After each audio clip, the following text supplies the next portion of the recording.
no início da semana fazem o registro das tarefas a que se comprometem a realizar durante aquela semana, portanto, criam o sprint backlog, vão atualizando o backlog do projeto global com as tarefas que têm que implementar, fazem a atribuição aos elementos do grupo, portanto, normalmente é o Product Owner que é responsável por fazer esta tarefa, de gerir as tarefas. Pronto, no final da semana, ou melhor, no final da semana termina o sprint. Na aula seguinte, ou seja, na semana seguinte, o docente vai fazer a revisão do trabalho. Tá bem? Portanto, o Product Owner tem que explicar o que é que foi feito e qual é o estado do projeto. Para já, têm que fazer o registro, já, portanto, tem os links aqui em baixo, tem que fazer os registros do grupo, e nos registros do grupo vocês têm que incluir o link do repositório do Trello e do GitHub.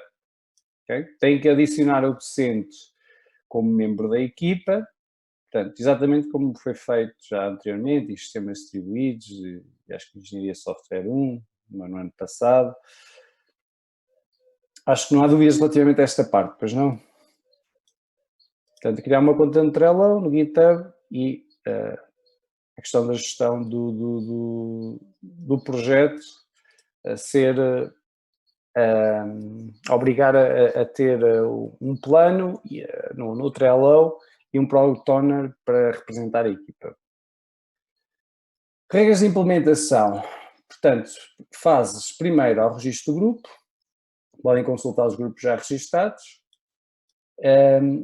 codificam a aplicação, portanto, código principal, e depois fazem a revisão dos conceitos, se não tiverem à vontade com os conceitos, para fazer a implementação, fazem a revisão, criam os testes, e esta matriz, que eu vou aqui mostrar, é muito importante para vocês não se perderem nos testes, ok?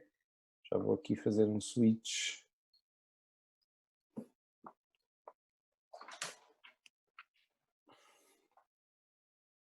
Portanto, ao fim de algum tempo, vocês facilmente chegam a centenas de testes, e como tal é importante que ver se eu consigo ligar, ok, mais fácil assim, só um momento, passar isto, já vou partilhar aqui o ecrã em vez de partilhar o, pronto.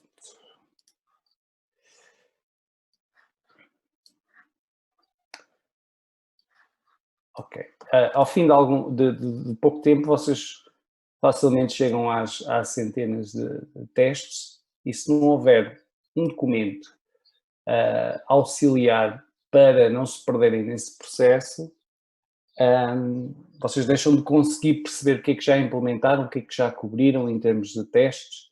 Como tal, é necessário criar, para evitar essa situação, é necessário criar uma matriz onde vocês podem mapear os testes que já criaram. Estou a conseguir visualizar, não estão?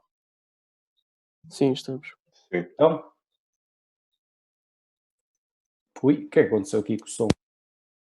Não, nós estamos a ver. Pronto. E a ouvir. Estão a ver? Eu ouvir, estava a ouvir, não sei porque isto, o Zoom, foi outra vez, ficou sem som. Portanto, vocês, para evitar perderem-se no processo de testes e também depois para poder explicar o que é que está feito, é necessário criar esta matriz. Portanto, não é nada transcendente, vocês têm os requisitos, não é? Aqui em cima no projeto, tem vários requisitos, criar um utilizador, consultar, etc. Para cada um dos requisitos, vocês têm vários testes e têm as condições que são depois mapeadas para dados desses testes. Por exemplo, vamos testar o login. O login tem um teste chamado teste dados-alvo OK. Que dados é que são passados? Um username diferente vazio e uma password diferente vazio. O resultado expectável é um OK. Que até podem, se quiser, ter aqui um 200, portanto, se for uma API. Portanto, O resultado expectável é a situação em que tudo corre bem. Não é? Depois querem testar para o login a situação em que o username não existe. Okay? O nome do teste é este e estão à espera de obter, por exemplo, se isto for uma API REST, um 401 unauthorized. Não é? Pronto, e por aí fora, ou então se isto for local, a receber a exceção username missing exception. Okay? Portanto, é importante manter esta tabelinha sempre atualizada. À medida que vão implementando os testes, vão atualizando a tabela.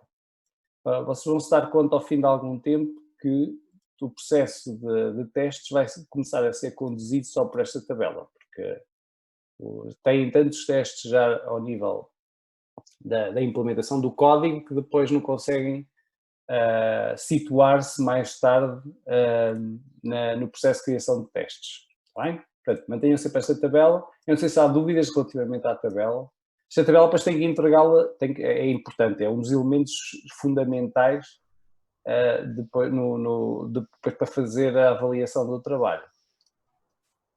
Alguém tem dúvidas relativamente a esta tabela?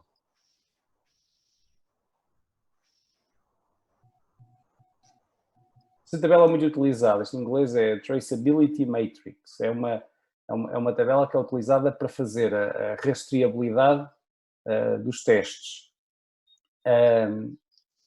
Se tiverem uma aplicação muito simples, calhar não precisam dela. E mesmo esta é muito simples e acaba por forçar-vos a criar centenas de testes. Mas à medida que vão criando depois mais testes, vão, principalmente se houver ali um período em que vocês param durante alguns dias e depois voltam a pegar no trabalho prático, vocês perdem-se completamente no código.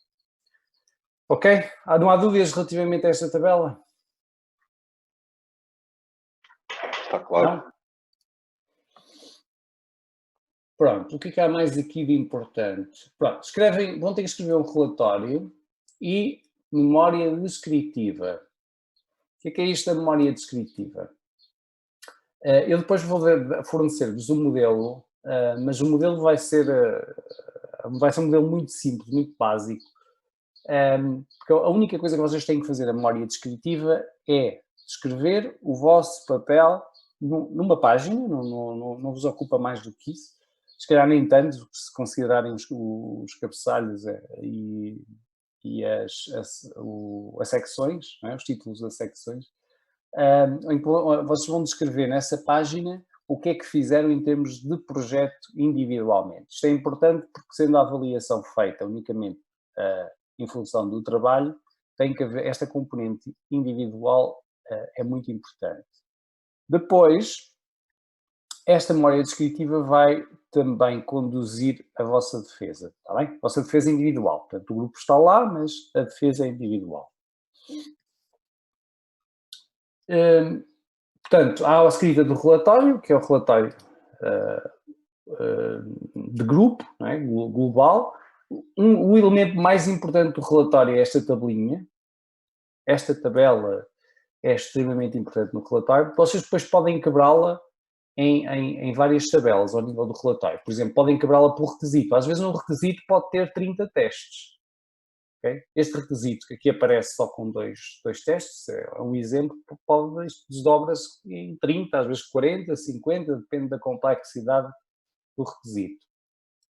Portanto, vocês depois podem quebrar isto por requisitos, se quiserem, ou podem vir aqui na folha, onde está a folha 1, colocam o primeiro requisito e retiram até aqui o ID do requisito e quebram isto em partes. Depois fazem uma organização, fazem uma modularização para entender.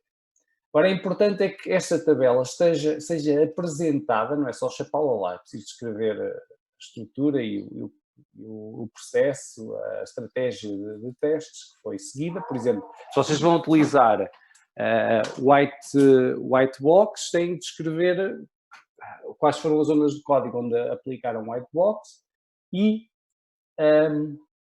o porquê de utilizarem nessas zonas de código. Ok? Outro aspecto importante, vocês vão acabar. Imaginem aqui o teste de dados alfa OK. Este teste pode ser aplicado no âmbito de uma estratégia white box e black box. Os dados que aqui estão, os dados de teste, podem estar a cobrir também as condições de um if. No entanto, uma vez que já está coberto no black box, vocês têm que justificar dizendo que, isto é ao nível do relatório, no white box, para as condições que vocês identificaram, vocês vão indicar quais são as condições, o teste que cobre essas condições já está criado. É este o teste. Okay? Portanto, é o teste de dados alfa OK, ou o teste de username em falta. Okay? Portanto, um teste pode cobrir as condições todas de um if no white box e pode cobrir também os inputs na estratégia black box. E o que é importante é que não repitam testes. Está bem? Se vocês encontrarem testes que já estejam, condições de teste, ou seja, combinações de inputs ou outputs que já estejam aqui na tabela, vocês não repetem aquele teste. Portanto, testes repetidos não vale a pena. Aliás, acaba por ser a redundância, né? Tem custos depois de performance, complexidade de código, etc. Portanto, o relatório basicamente é esta tabelinha com a descrição da estratégia, white box, black box e pronto, uma introdução e uma conclusão, não é nada de outro mundo. A submissão, pois, é feita no Moodle. Artefactos, o que é que vocês têm que entregar? O relatório com a documentação, a memória descritiva, uma página e o código desenvolvido. Prazos, 15/6, época normal, 8/7, época de recurso. Concordam com isto? As memórias descritivas, cada um faz a sua submissão ou submetemos tudo no mesmo ficheiro, com todas juntas? Podem submeter, mas tem que ser uma memória por elemento do grupo. Tá? Certo, mas podem ir todas juntas? Sim, podem ir. Ok. Convém é que sejam ficheiros separados. Certo. Sim. Em termos de datas, estas são as datas, assim, 8/7, as aulas não, o período de avaliação acaba a ser 17 ou 18. É necessário uma margem aqui para fazer as defesas, porque estas defesas vão ocupar algum tempo. Aqui a mesma coisa, é mais as provas começam aí, 3 ou 4, de cabeça não sei quando é que é, mas sei que é no início de junho. O que quer dizer que 15 já é bastante razoável, para depois termos aqui uma margem também para fazer essas defesas. Pronto, depois relativamente às defesas, não sei se tem alguma coisa contra estas datas, mas eu acho que são bastante razoáveis. Portanto, depois na defesa do trabalho, as questões são colocadas pelos docentes a cada aluno.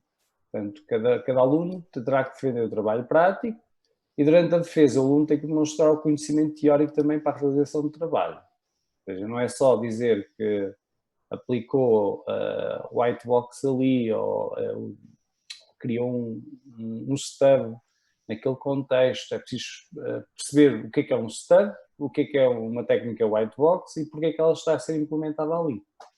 Ok?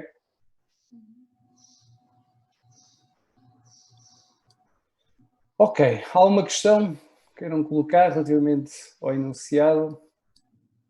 A partir de agora, as aulas práticas já serão para desenvolvimento deste trabalho final? Ou temos outras atividades? Não, é só o trabalho final agora. Ok. Ou seja, vocês têm montes de tempo para fazer a implementação. Eu acho que isto não há nada de especial também aqui. Ok, o código depois para poderem... O código em Java para acederem a uma API é muito simples. É fazer um HTTP request e passar lá os endpoints da API. Já todos trabalharam com APIs ou não? Nunca ninguém utilizou uma API? Há um código disponibilizado de um dos trabalhos que faz isso, por isso. Ou é muito semelhante, certamente. Sim, mas isso depois posso fornecer, nada de outro mundo. Vocês já trabalharam com APIs também, trabalharam? Sim, sim. Ok.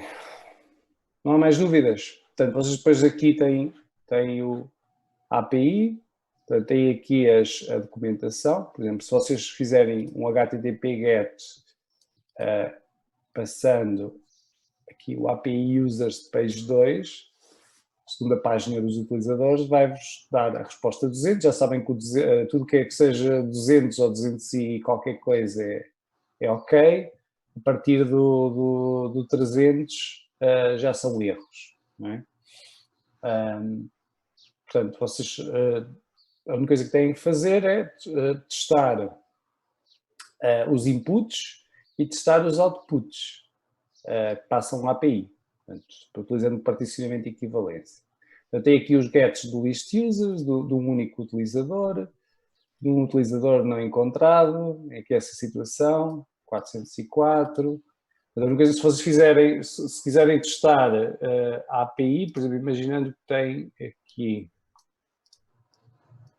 podem fazê-lo aqui direto, aliás, até tem o link, eu ia colocá-lo no endereço, mas se clicarem, aparece logo aqui, estão a ver, users, page igual a 2, que é aquilo que lá está. Aparece-vos o JSON com o resultado. Okay? Podem fazer aqui o teste até diretamente.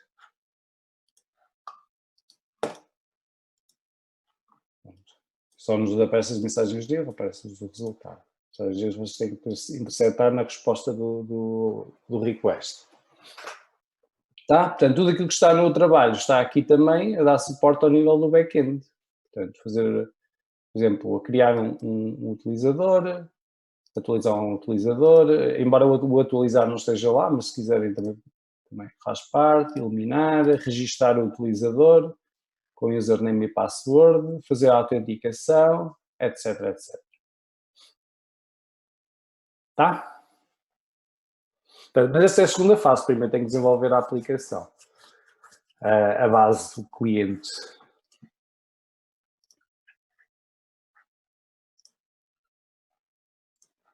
Pronto. Alguma questão ou voltamos à matéria? Por enquanto está esclarecido, penso eu. Tá? Quando começarem a implementar, depois surgem as dúvidas, não é? Acho que é por aí. Ok. Isto não é isto aqui. Então vamos aos testes. Portanto, vocês no trabalho prático não têm que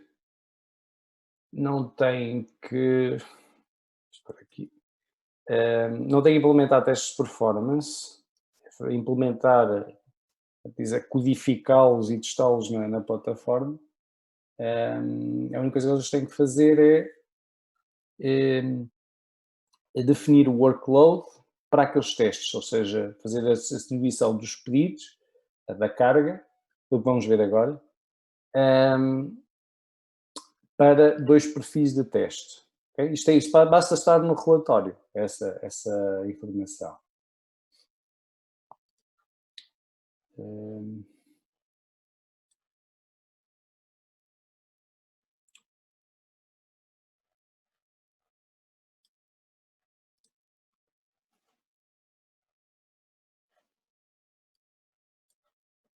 Só um momento.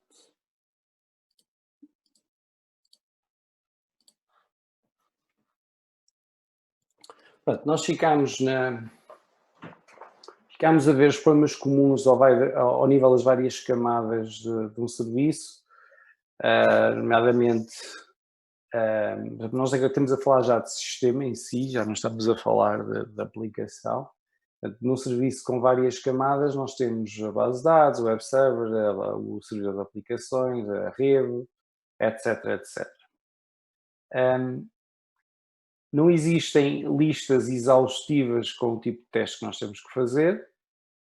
Muitos destes testes são exploratórios, ou seja, nós temos que... isto é como análise de sistemas. Né?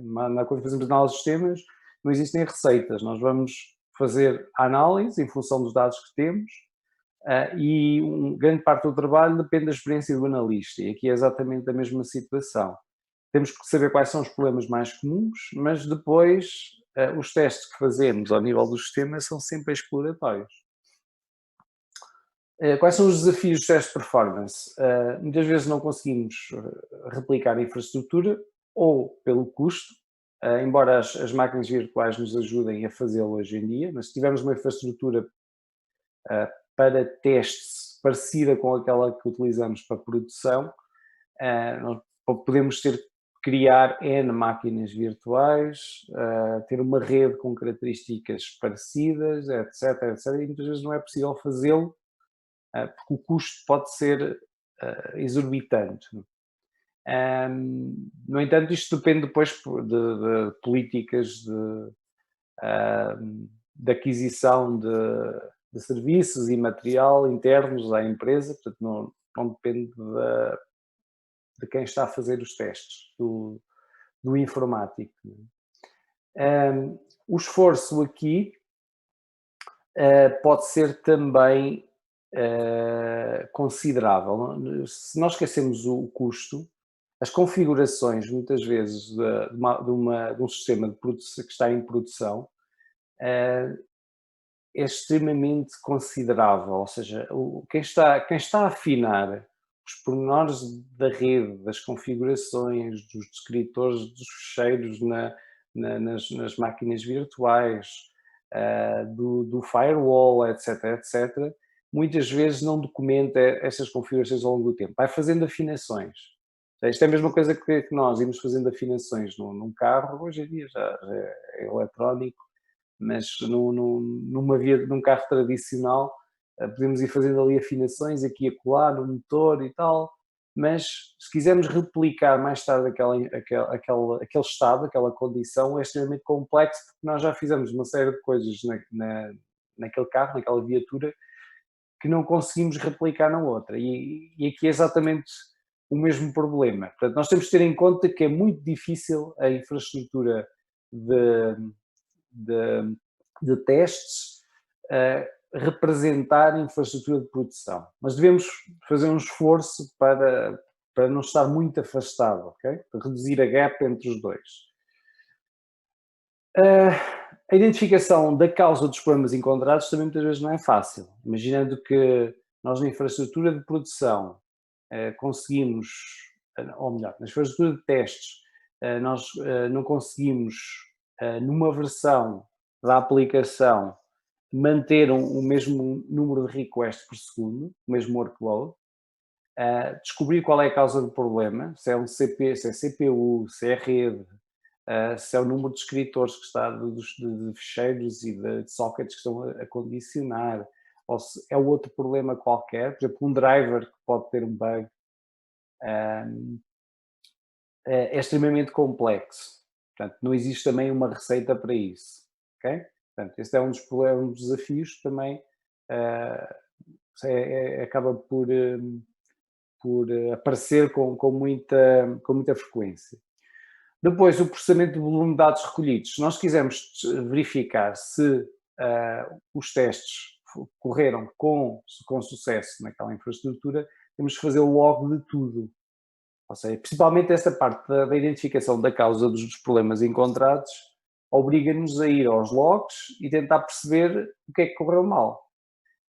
Se nós fizermos logging de tudo num sistema, o volume de dados recolhidos é brutal. Ou seja, é difícil nós conseguirmos fazer aquele processamento. O processamento não é só fazer médias, somas, é também fazer limpeza daqueles dados. Muitas vezes temos que limpar outliers, dados que apareceram ali por algum motivo, mas não são representativos, etc. Temos a precisão dos resultados, porque um sistema é muito volátil. Já correm os testes agora, obtêm os resultados, se correrem daqui a 10 minutos, os resultados já são totalmente diferentes. Por isso é que é necessário correr os testes N vezes em momentos diferentes e depois utilizarmos operações estatísticas, médias, etc., as modas, medianas, para poder obter um valor representativo. E temos ainda outro problema, que são as aplicações multidimensionais, que são principalmente as interfaces são o caos, não é? Nós conseguimos testar uma aplicação, a performance de uma aplicação, tendo em conta que, principalmente se estivermos a fazer testes automatizados ao nível do interface, utilizando Selenium e afins, é muito difícil nós conseguimos testar uma determinada aplicação para todas as versões de todos os browsers que estamos a utilizar. Okay? Portanto, pode funcionar muito bem, imaginando que nós estamos aqui a analisar o sistema como um todo, quer dizer que a interface também, o cliente também está a ser considerado, e como tal temos que fazer os testes da performance para várias versões do browser, vários browsers, etc. Mas, em termos práticos podemos ter centenas ou mesmo milhares de versões verssus de produto cartesiano com os tipos de browser que temos no mercado. Okay? Portanto, para cada um dos browsers temos que considerar todas as versões. Ok, estou aqui a fazer as linhas, isto não devia aparecer aqui.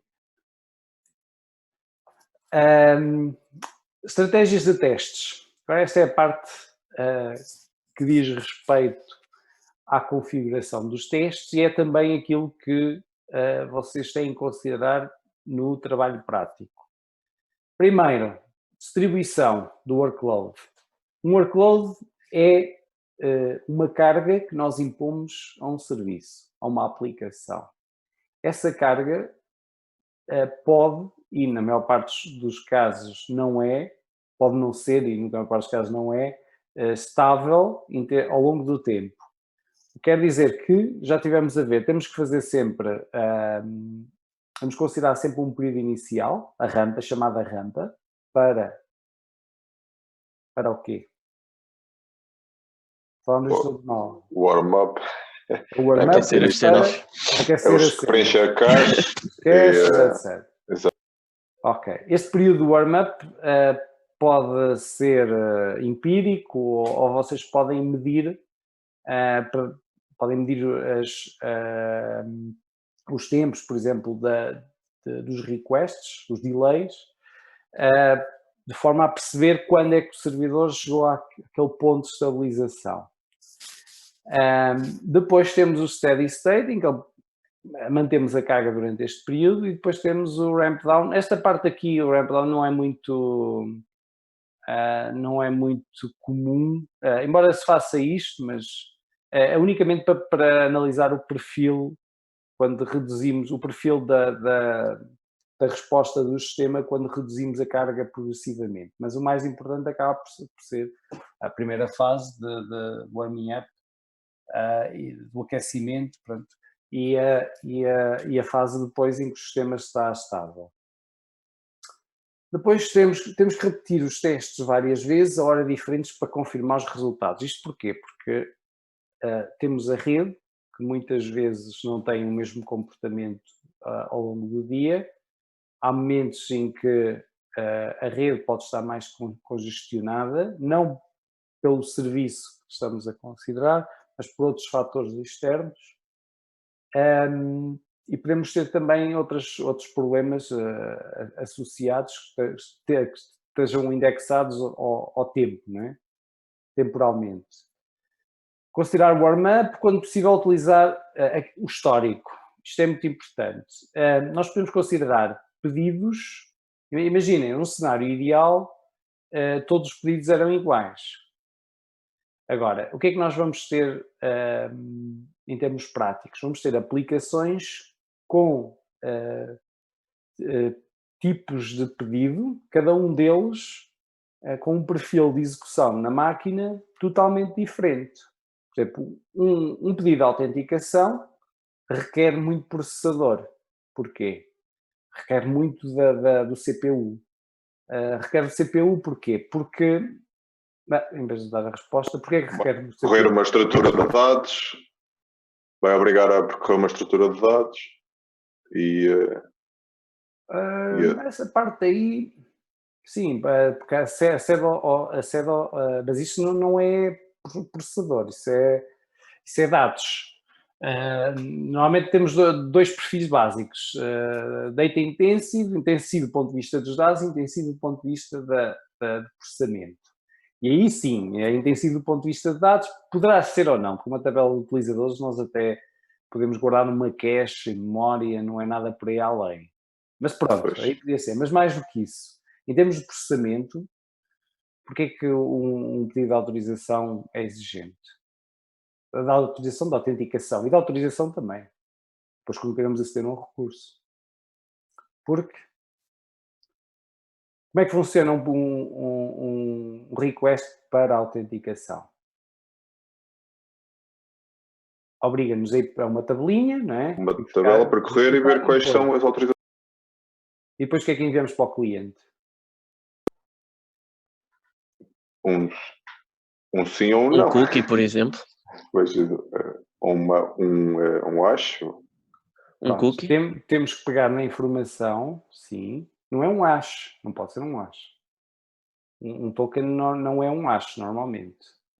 Sim, eu queria dizer um token. Mas um token, o que é um token? É a informação que nós fomos buscar, não é? No processo de autenticação, fomos buscar à base de dados, com mais alguma, por exemplo, timestamps e etc. Mas o que é que tem de especial? O É token. encriptada. Está encriptada. Está encriptada. Encriptação, desencriptação, requer processamento. Pois, processamento, exato. Pronto. E o processamento vem daí, não é?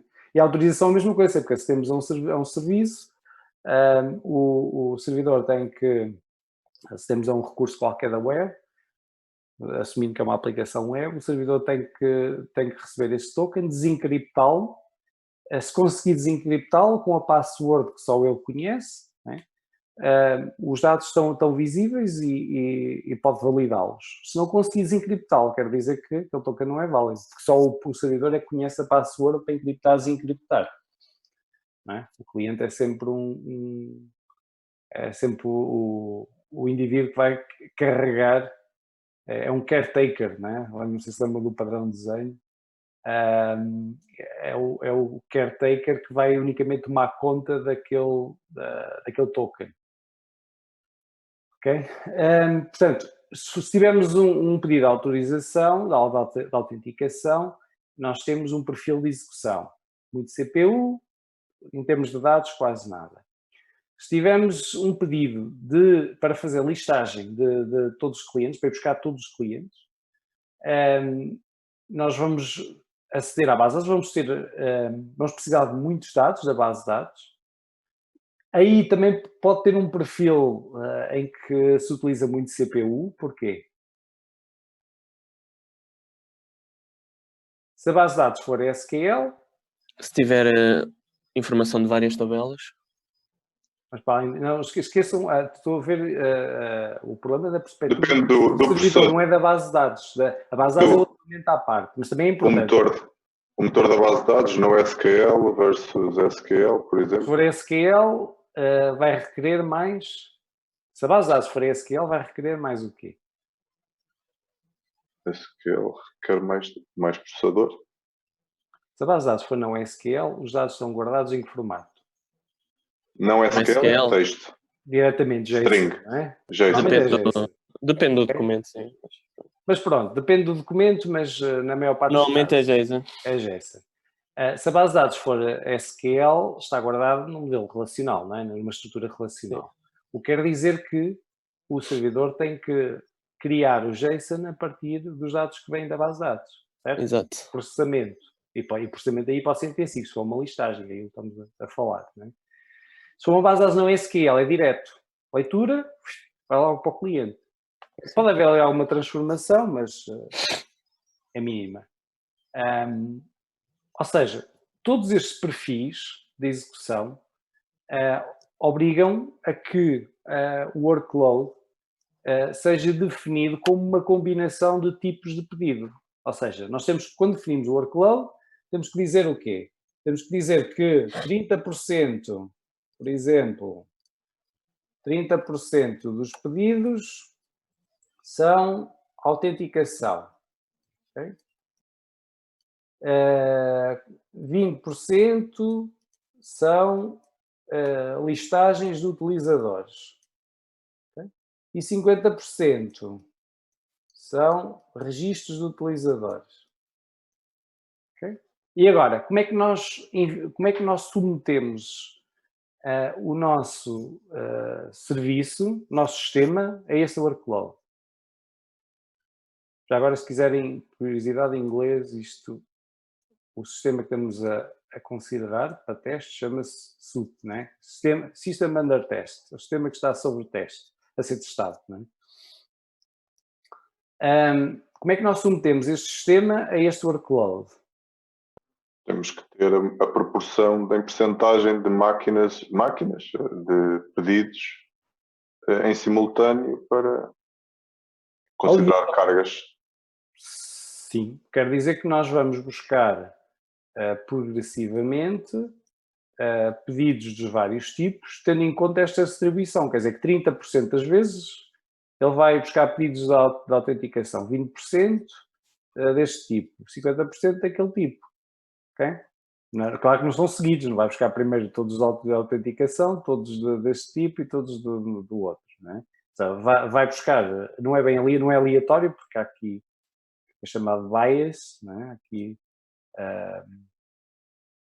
está a ser condicionada esta escolha e como tal nós nunca sabemos quais são os pedidos que estão a ser submetidos. Só passamos a distribuição, depois existem aplicações que nos ajudam a fazer isso. A mais antiga já é utilizada para aí há 40 anos, é o HTTP Perf, por exemplo, se forem requests HTTP. Já é utilizado em Linux há 30 ou 40 anos. E que nos permite passar a distribuição, mas há outras. Há o JMeter, que é muito conhecido, que é uma aplicação em Java. Existem muitas outras. Entretanto, nos últimos anos apareceram algumas também web. Nós, ao passar o workload, passamos esta distribuição. Se nós tivermos um histórico, como é que nós sabemos se vamos passar 30 de autenticação, 20 de listagens de utilizadores e 50% de registro de utilizadores? Temos que ter um histórico, não é? Temos que saber o que é que no sistema que está em produção normalmente os utilizadores fazem, não é? Portanto, nós precisamos desse histórico para criar o workload. Se não tivermos esse histórico, acaba por ser um pouco mais aleatório aquilo que nós estamos a fazer. É empírico. Percebem a lógica disto? Já agora, se nós tivermos, imaginem que nós temos 3 máquinas, não é? Se nós tivermos 3 máquinas, cada uma com um tipo de operação, nós conseguimos rentabilizar muito mais a infraestrutura. Ao fazer estes testes de performance, também podemos fazer adaptações à própria infraestrutura. Porque é que 3 máquinas, cada uma com um request de cada tipo, são muito mais eficientes do que uma máquina que vai dar resposta a 3 tipos de request? Coisas caches também. Por causa das caches. Uma máquina só guarda um cache associado àquele tipo de àquilo que está a trabalhar. Exato. E é tipo como se fosse o single responsibility dos princípios Solid. Sim. Precisamente. Mas em termos práticos é muito complexo fazê-lo. Não é? Uma máquina tem que criar imaginem que tem um serviço que dá resposta só a um tipo de pedido, pois é preciso uma coordenação enorme para poder fazer volta a sistemas distribuídos. O multiplexing para isto, não é? Ok. Não há dúvidas quanto a esta necessidade de haver histórico?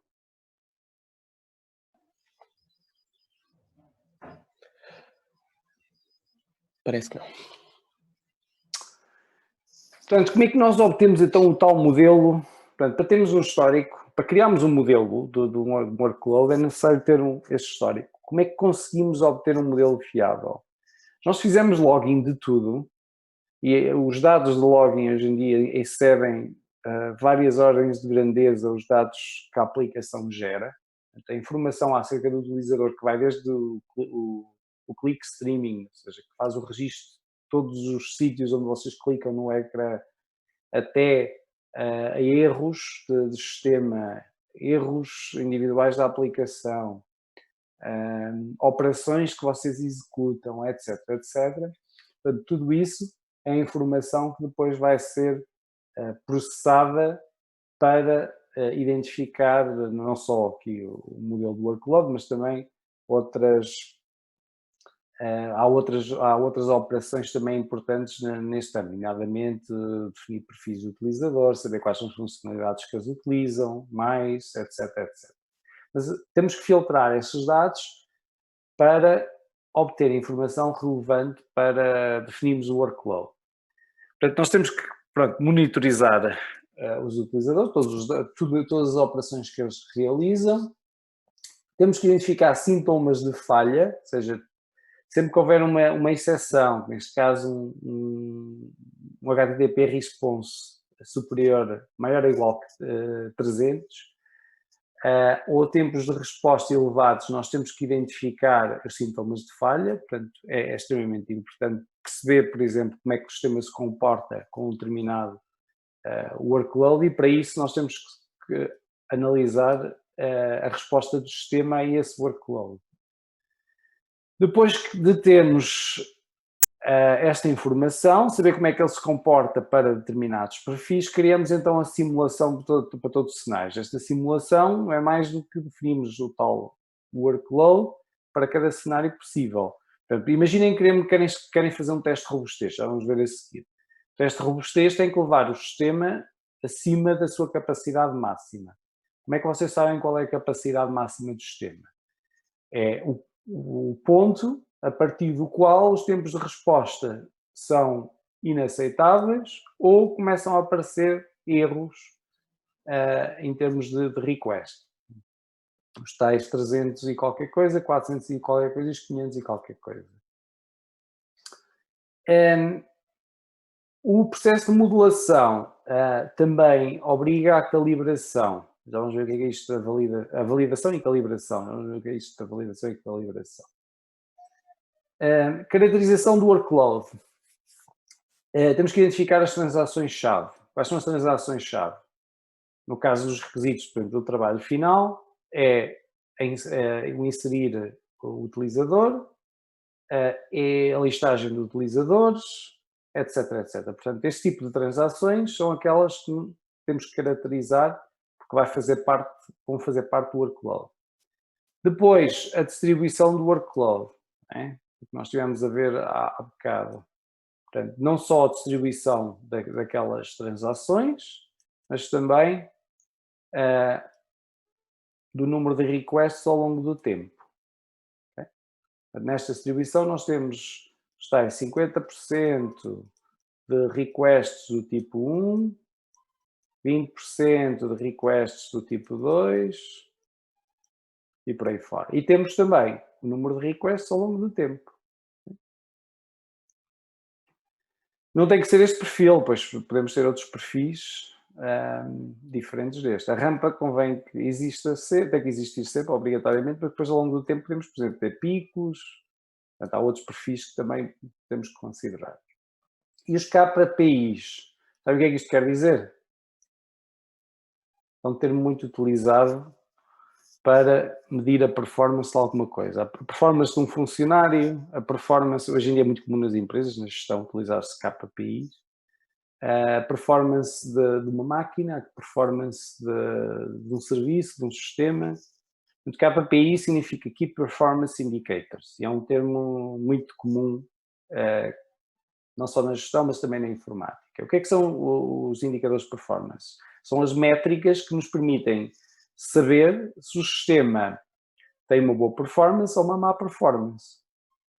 Quais são os KPIs mais importantes? O tipo de request, ou seja, imaginem que nós temos uma taxa de requests de, vamos supor, ter em conta a capacidade máxima, 50%. para um determinado tipo de request, eu quero saber qual é a memória. Ok? Portanto, são indicadores da performance do nosso sistema. A combinação destas métricas, portanto, CPU, memória, instruções de input-output por segundo, os níveis de concorrência que eu consigo, quantas transações é que eu consigo ter ao mesmo tempo, etc., são muito importantes para medirmos a performance de um sistema. Okay? Por exemplo, aqui a concorrência. Nós podemos ter uma máquina que... A concorrência aqui é extremamente importante. Podemos ter uma máquina que consiga debitar 30.000 requests por segundo, mas ao mesmo tempo no sistema, no servidor, não podemos ter mais do que 300 requests, 300 utilizadores simultâneos. Portanto, a conjugação destes parâmetros definem os indicadores de performance. Depois temos as várias camadas que temos que considerar. Se um sistema estiver com níveis de performance muito baixos, temos de saber onde é que está o problema. Não é?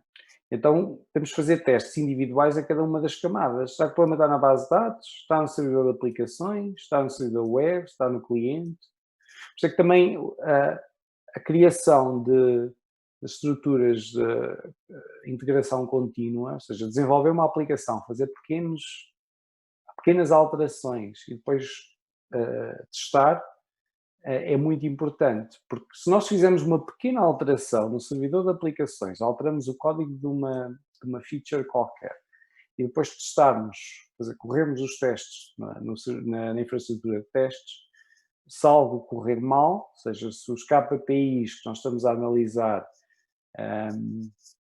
não nos fornecerem valores interessantes, aquilo que nós vamos fazer é voltar atrás, ver o que é que se passa naquela alteração, com aquela alteração que nós fizemos e ajustar o código ou verificar o que é que correu mal naquele código, interpretá-lo, fazer o debugging, mas temos o código localizado naquele ponto. Okay? Existem estatísticas que dizem que quase 100% do tempo de correção de um problema ao nível de software está associado à localização do problema. O que é que isso quer dizer? Quer dizer que identificar onde é que está a zona onde está o problema, neste caso, qual é o servidor e qual é o componente que tem aquele problema, e mesmo dentro do componente saber onde é que está, podemos chegar até ao nível do método, não é? É a parte mais chata do processo de debugging. Se nós fizermos pequenas alterações, até aí as metodologias ágeis, a integração contínua, etc., se nós fizermos pequenas alterações e corremos os testes logo a seguir, nós facilmente conseguimos saber onde é que está o problema, porque deve estar relacionado com uma grande probabilidade com as alterações que nós fizemos. Okay? Portanto, se nós fizermos muitas alterações e depois formos testar a aplicação, é muito mais difícil conseguirmos localizar aquela falta ao nível do nosso código ou das nossas configurações. Há dúvidas? Portanto, caracterização do workload, transações-chave, quais são as operações que nós vamos realizar sobre o sistema. A distribuição do workload, tem a distribuição destas transações e o perfil de execução ao longo do tempo. Depois temos os KPIs, que são as métricas que nós analisamos, que representam os indicadores de performance do sistema. Temos depois as várias camadas, portanto, podemos ver o sistema como um todo ou podemos ver o sistema como um conjunto de várias camadas, várias tiers. Normalmente, no passado, utilizava-se a abordagem das 3 camadas, não é? Temos o cliente, temos a lógica de negócio num servidor de aplicações e temos a base de dados. O cliente comunica com o servidor de aplicações, o servidor de aplicações com a base de dados. Agora já temos aqui camadas intermédias, já não temos um modelo de 3 camadas num serviço. Não é? Temos aqui o que é cache, já temos aqui outros serviços auxiliares a que nós podemos recorrer, externos, APIs, etc. Portanto, já não é bem um modelo de 3 camadas aquilo que nós utilizamos hoje em dia. No entanto, quer sejam 3, quer sejam 10, é importante depois conseguimos também fazer testes. No caso de haver um problema de performance, se quisermos fazer o tuning do nosso serviço, é importante fazer testes individuais a cada uma destas camadas. Validação do workload.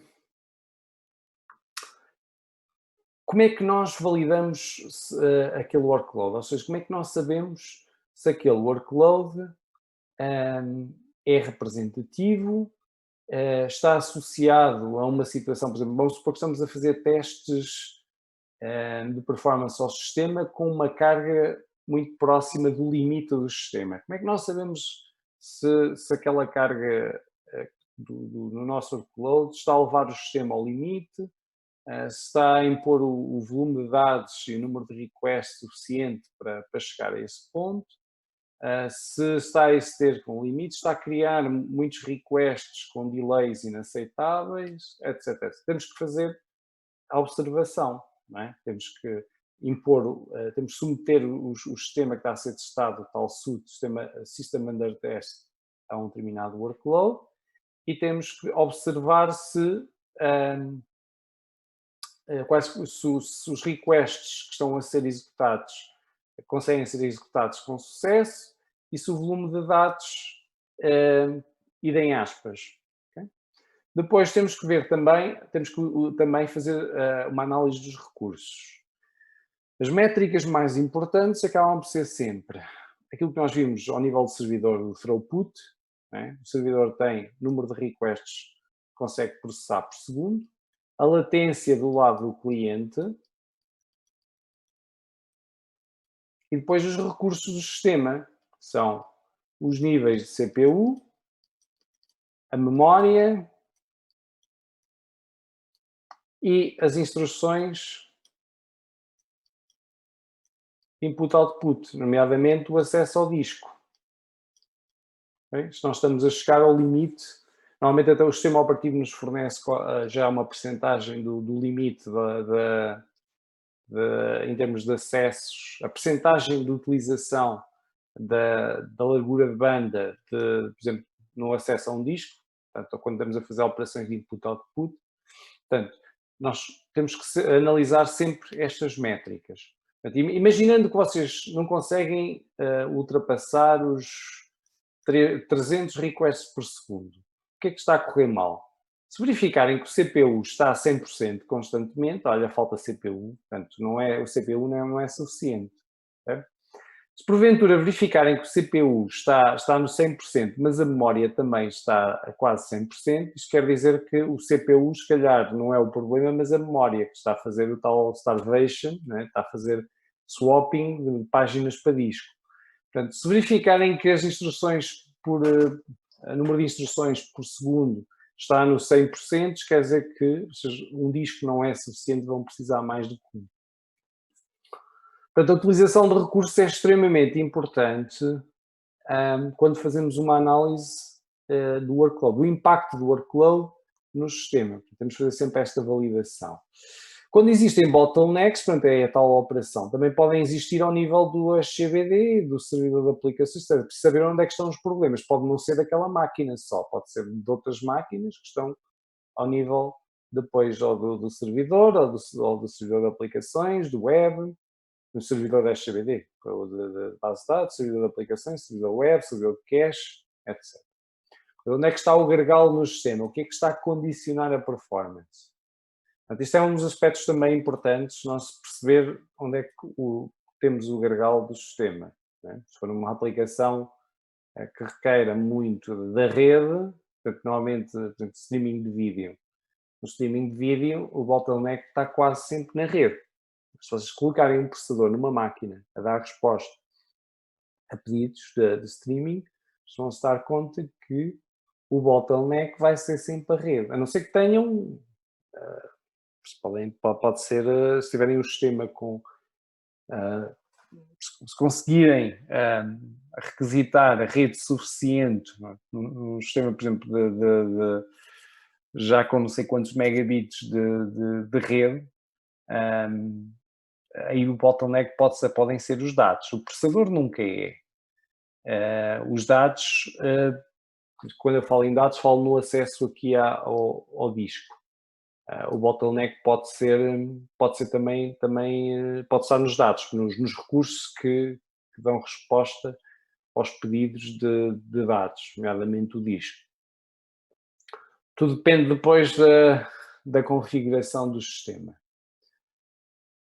Como é que calibramos o workload? Calibrá-lo quer dizer que muitas vezes nós temos que perceber não só para o workload que temos, qual é o impacto no sistema, mas também temos que perceber qual é o impacto de configurações alternativas.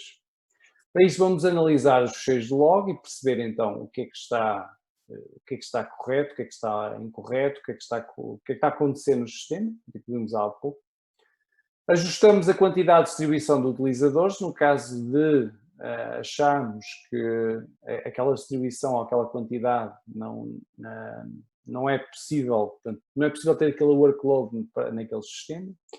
E depois, isto é um dos aspectos muito importantes, criar uma baseline. Imaginando que nós queremos perceber se algo pode ser melhorado, às vezes até podemos ter um workload representativo que não traz qualquer impacto naquele sistema. No entanto, nós queremos melhorar a performance do nosso sistema, reduzir a latência, diminuir a utilização de CPU, porque sabemos, por exemplo, que CPU, quando está próximo do limite, tem uma taxa de falhas, cria no sistema uma taxa de falhas muito superior comparativamente a um CPU que está mais relaxado, está, por exemplo, a 50%. Isto é válido para qualquer sistema físico. Se vocês andarem com o vosso carro sempre no redline, a probabilidade de ele ter uma avaria é muito maior.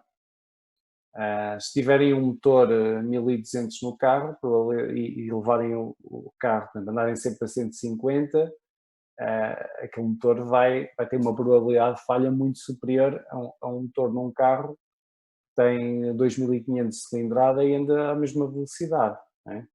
Porquê? Porque é exigido muito mais daquele recurso físico.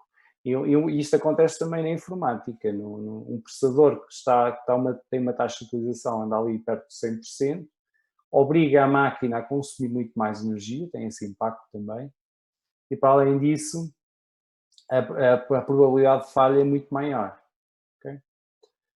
Portanto, nós temos que fazer esses ajustes ao nível do sistema. Para fazer esses ajustes, nós temos que ter uma baseline. Primeiro, criamos um workload consideramos razoável e definimos esse workload como a baseline. E para esse workload vamos calcular os KPIs, certo? Que vamos ver há pouco. Utilização de CPU, etc.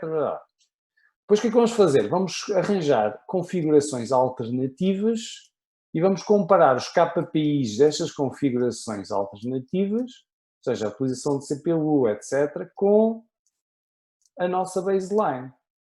Okay? Imaginando que, ao adicionar, vamos supor, mais um processador, nós conseguimos reduzir o tempo de resposta para 1/3. Okay? Então, nós para podermos fazer esta comparação, temos que ter a baseline para essa comparação. Portanto, temos que ter uma estrutura de base que podemos utilizar para comparar depois com as alternativas. Ok? Então, esta baseline é sempre importante quando nós fazemos esta calibração do nosso workload. Interpretação dos resultados. Isto aqui é um aspecto extremamente importante. Nós, quando interpretamos os resultados, temos que recorrer à estatística. Não é? Mas sem estatística, portanto, vocês, se analisarem o tempo de resposta de uns sistemas, imaginando que o sistema tem o mesmo workload ao longo do tempo, vocês vão ter coisas deste género. Okay? Ou seja, os tempos de resposta nunca são constantes. E se voltarem a correr aquele workload novamente num outro cenário, com a mesma configuração, mais tarde, já vão ter isto. Né? Isto, pô. Portanto, os valores que nós vamos obter são sempre os valores médios. Médios, ou então utilizamos uma análise de percentis. Não é? Portanto, nós podemos calcular sempre a média, ou podemos fazer uma análise de percentis. O que é que acham que é preferível? Nós consideramos que o sistema está a falhar quando o tempo de resposta médio é maior que 105% do valor que é considerável aceitável, ou quando 5%,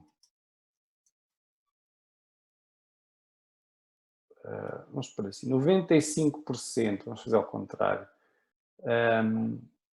dos tempos de resposta são menores que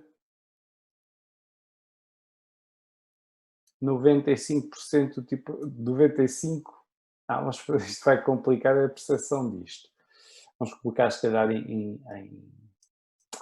é mais fácil concretizar. Assumindo que o tempo de resposta aceitável é de 100 milissegundos. Ok? Mas nós não podemos simplesmente, imaginando que o tempo de resposta, os 100 milissegundos estão aqui. É mais simples explicar isto desta forma. Ok? Estão aqui os 100 milissegundos. Okay? Esta linha que está aqui. Será que nós podemos considerar que o nosso sistema está a falhar com esta configuração? Com a configuração que está neste gráfico, podemos assumir que o sistema está a falhar? Não. Porquê? Provavelmente na média está abaixo do valor. Isto é aquilo que é chamado, deixa eu ver se eu consigo mudar aqui a cor. Isto é aquilo que é chamado de outlier. Se estiverem estatística. Sim, nós descartamos isso normalmente. Pronto, na estatística isto é chamado de um outlier. Foi aqui uma situação que ocorreu pontualmente e que não é representativo do comportamento normal do sistema, não é? Portanto, normalmente aquilo que se tenta fazer é remover os outliers. Ok? Se nós calcularmos a média, se calhar a média, se esses outliers forem elevados, a média pode, se calhar, não ser representativa do comportamento do sistema. Porquê? Porque esses outliers elevaram a média consideravelmente. Daí esta média, esqueçam, isto aqui é mais fácil de explicar visualmente. Esta média que nós calculamos pode não ser a melhor abordagem para determinar quando um sistema está a falhar. Então o que é que nós fazemos? Ou seja, aqueles KPIs têm que ser a mesma coisa para o CPU, se estivermos a fazer análise de CPU, a mesma coisa para a memória, etc.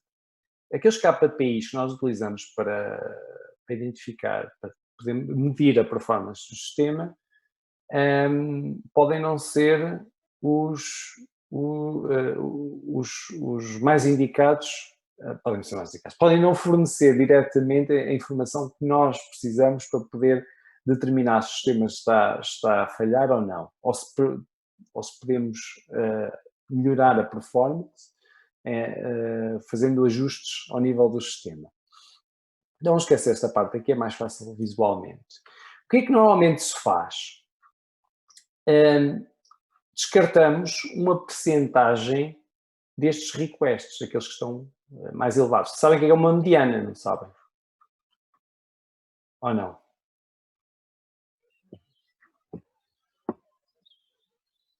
Vocês ainda se lembram como é que se calcula uma mediana? Sim. Uma mediana não é mais do que o valor intermédio. Se nós considerarmos, imaginem que temos aqui vários valores. 50, temos, por exemplo, assumindo que isto são os milissegundos, temos aqui 75, temos, por exemplo, o 120, Temos o 120 já não. Temos, por exemplo, o 80. Temos aqui o 90. Temos aqui o 105. E temos aqui o 110. Okay? E depois temos aqui outros valores também intermédios. Temos aqui outros valores intermédios e aqui outros valores intermédios. Ok? Se nós imaginem, depois ainda temos aqui o 1500.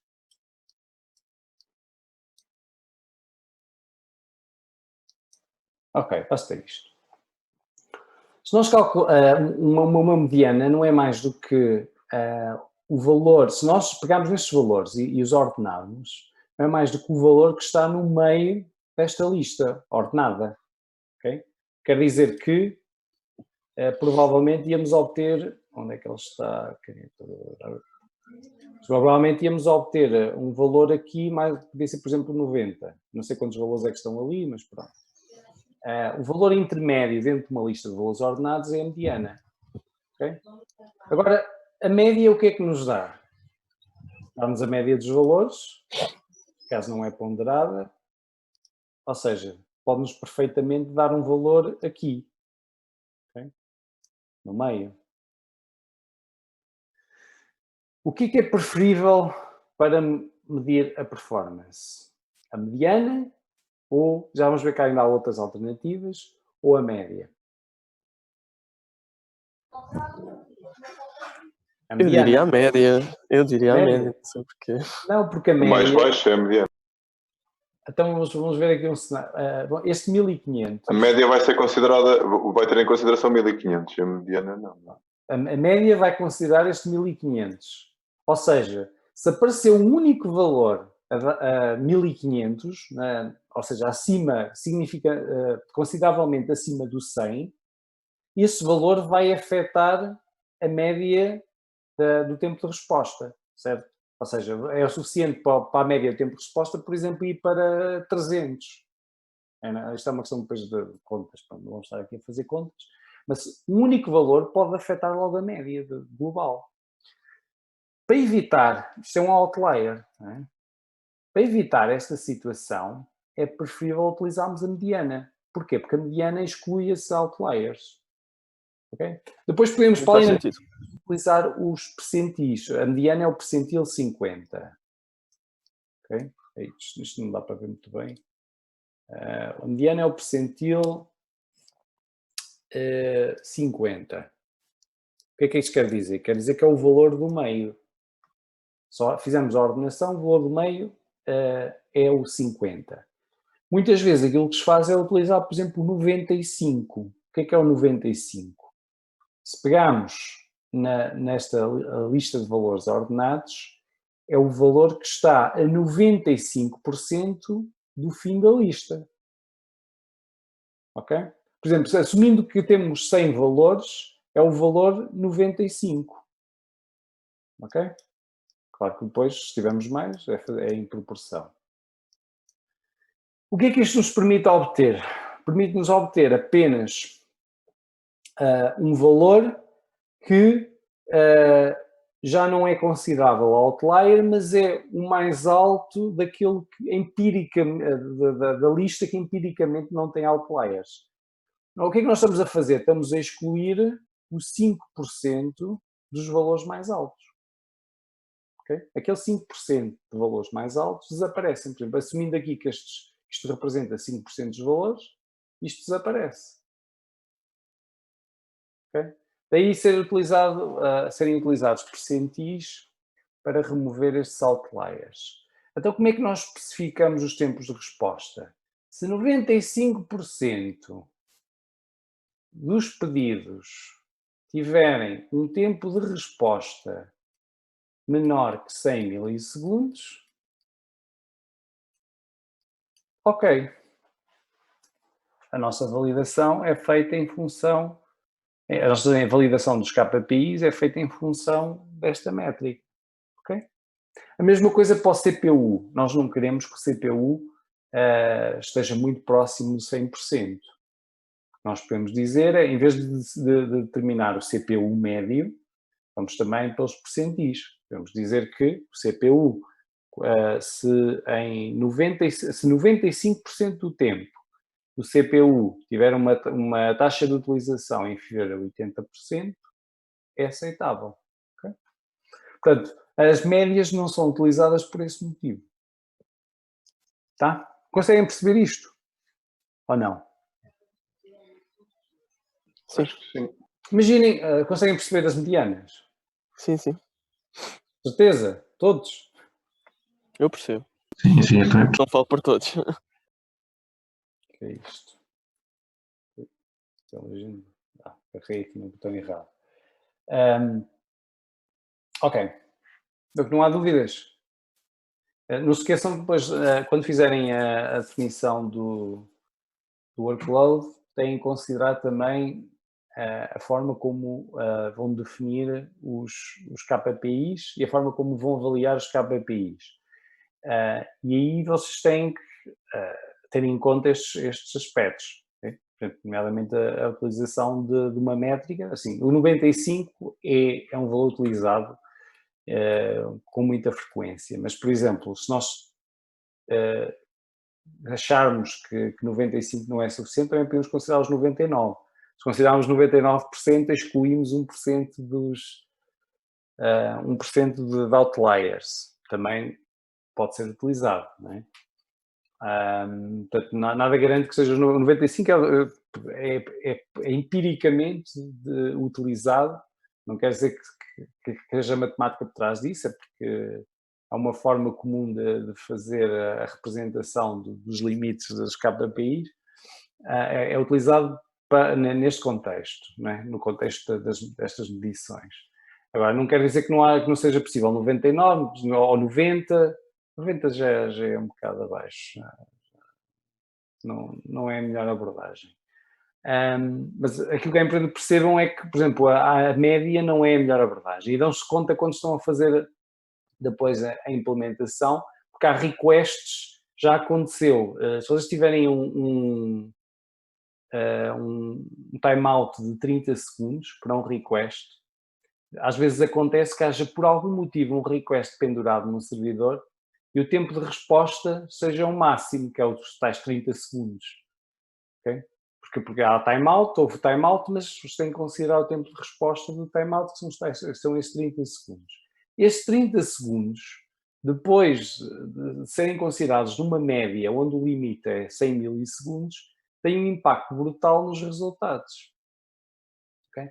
Daí ser importante vocês utilizarem percentis, seja a mediana, seja a percentil 95 ou qualquer outro, em vez de utilizarem a média. É isso que têm que reter. Como é que definimos?